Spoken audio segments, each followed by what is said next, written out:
প্রতিদিনের মতন আজকেও 15টি কোশ্চেন নিয়ে চলে এসেছি। তো চলো আজকে আমার চ্যানেলে যদি নতুন হয়ে থাকো তো চ্যানেলটাকে সাবস্ক্রাইব করে দেবা। চলো আজকের প্রথমের কোশ্চেন শুরু করি। ভারতের নেপোলিয়ান কাকে বলা হয়? সমুদ্রগুপ্তকে বলা হয়। দেশবন্ধু কাকে বলা হয়?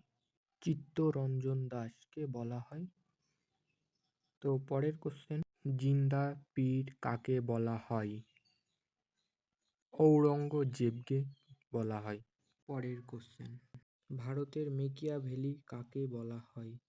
চাণক্যকে বলা হয় মেকিয়াভেলি। তো পরের কোশ্চেন চলো, ভারতের শেক্সপিয়ার কাকে বলা হয়? কালিদাসকে শেক্সপিয়ার বলা হয়, কালিদাস। পরের কোশ্চেন চলো, অগ্নিশিশু কাকে বলা হয়? অগ্নিশিশু বলা হয় ক্ষুদিরাম বসুকে অগ্নিশিশু বলা হয়। তো চলো পরের কোশ্চেনে যাওয়া যাক, পক্ষী মানব কাকে বলা হয়?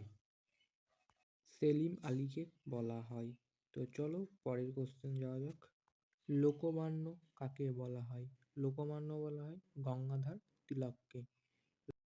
বাংলার বাঘ কাকে বলা হয়? আশুতোষ মুখোপাধ্যায়কে বলা হয়। তো পরের কোশ্চেন চলো, সীমান্ত গান্ধী কাকে বলা হয়? আব্দুল গফ্ফর খান। তো পরের কোশ্চেন, ভারতের তোতা পাখি কাকে বলা হয়? আমির খসরু। তো চলো পরের কোশ্চেনে যাওয়া যাক, ভারতে লৌহ মানব নামে কে পরিচিত? সর্দার বল্লভভাই প্যাটেল। তো চলো পরের কোশ্চেন, পাগলা রাজা কাকে বলা হয়?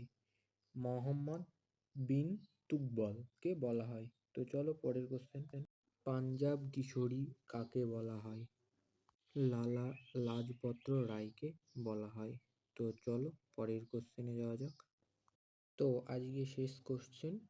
তো ভিডিও ভালো লাগলে লাইক কমেন্ট শেয়ার করে দেবা তোমরা। তো চলো লাস্ট কোশ্চেনটা শেষ করি, গান্ধী বুড়ি কাকে বলা হয়? মাতঙ্গিনী হাজরাকে বলা হয়।